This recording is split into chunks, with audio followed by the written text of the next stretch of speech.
जी सुनिए, राहुल का टिफिन दे आइए उसके ऑफिस में।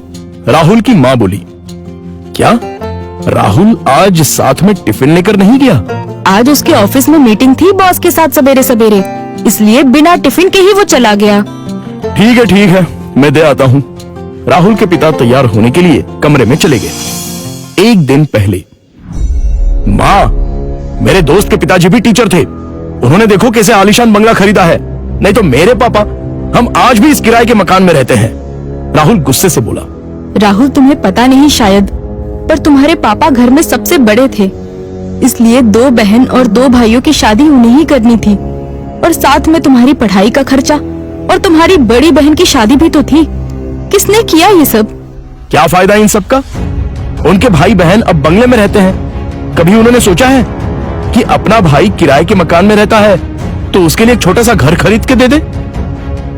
ये सुनकर माँ की आंखों में आंसू आ गए। उन्हें समझ नहीं आ रहा था कि जन्म दिया बेटा अपने बाप के बारे में ऐसी बातें कर रहा है। फिर माँ बोली, तुम्हारे पिता ने अपना कर्तव्य निभाया, अपने भाई बहनों से कभी किसी चीज की उम्मीद नहीं की।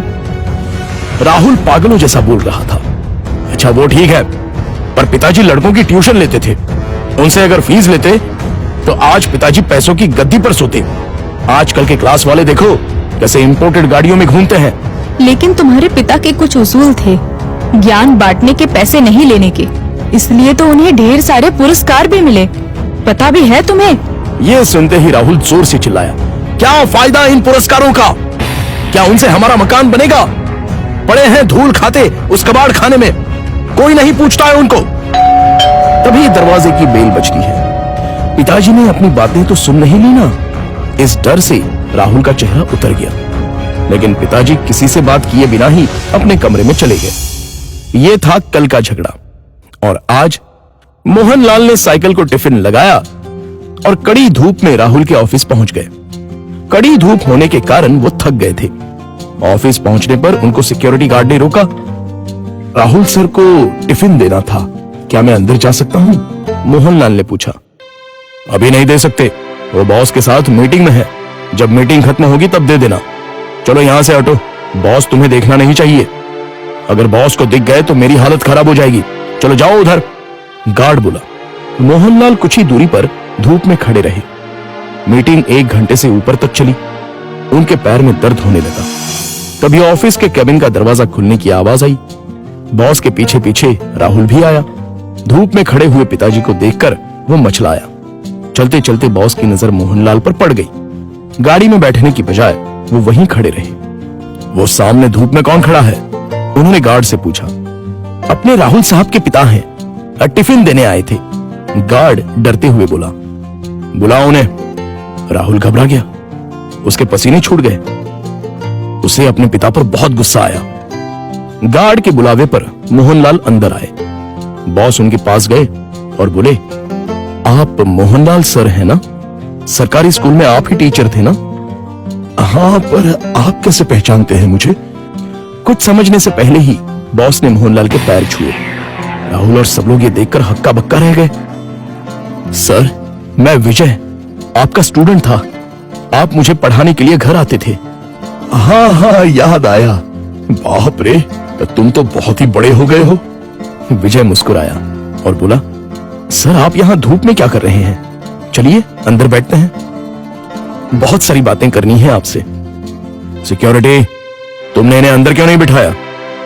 सिक्योरिटी ने शर्म के मारे गर्दन नीचे कर दी और बोला, सॉरी सर, गलती हो गई। इस पर मोहनलाल बोले, इसमें इसकी कोई गलती नहीं है, आपको डिस्टर्ब ना हो इसलिए मैं ही बाहर खड़ा हुआ था। ओके। विजय ने मोहनलाल का हाथ थामा और उनको अपने कैबिन ले गया। बैठिए सर, अपने कुर्सी की तरफ उंगली करते हुए विजय बोला। नहीं, ये कुर्सी तो तुम्हारी है। मोहनलाल हिचकिचाहट से बोले, सर आपकी वजह से ही तो ये कुर्सी मुझे मिली है, इसलिए इस पर सबसे पहले आपका हक बनता है। विजय ने जबरदस्ती मोहनलाल को अपनी कुर्सी पर बिठाया। शायद आपको पता नहीं, लेकिन अगर सर नहीं होते तो आज ये कंपनी नहीं होती और मैं अपने पिता के साथ उनकी दुकान में बैठा रहता। विजय ने अपने साथियों से कहा। राहुल और मैनेजर आश्चर्य से देखते ही रह गए। स्कूल के टाइम मैं एक एवरेज स्टूडेंट था, मुझे पढ़ाई में दिलचस्पी नहीं थी। मार्क्स कमा रहे थे, इसलिए मेरी माँ मुझे सर के पास उनके घर ले गई और ट्यूशन लेने के लिए कहा। पर सर के घर पर जगह नहीं थी, इसलिए वो हमारे घर आकर मुझे पढ़ाने लगे। लेकिन सर ने कभी फीस नहीं ली। सर के पढ़ाने के तरीके से फिर धीरे धीरे मुझे पढ़ाई में रुचि आने लगी और मैंने 10वीं में दूसरा नंबर लाया। ये देखकर तो मैं हवा में उड़ने लगा। My goodness! पर सर ने कभी आपसे फीस नहीं ली? मैनेजर ने पूछा। मैं मां के साथ मिठाई लेके सर के घर गया। मां ने 50,000 का चेक सर को दिया, लेकिन उन्होंने वो नहीं लिया। तब सर ने एक बात कही थी जो आज भी मुझे याद है। सर ने कहा था, मैंने कुछ नहीं किया, आपका बेटा ही होशियार था।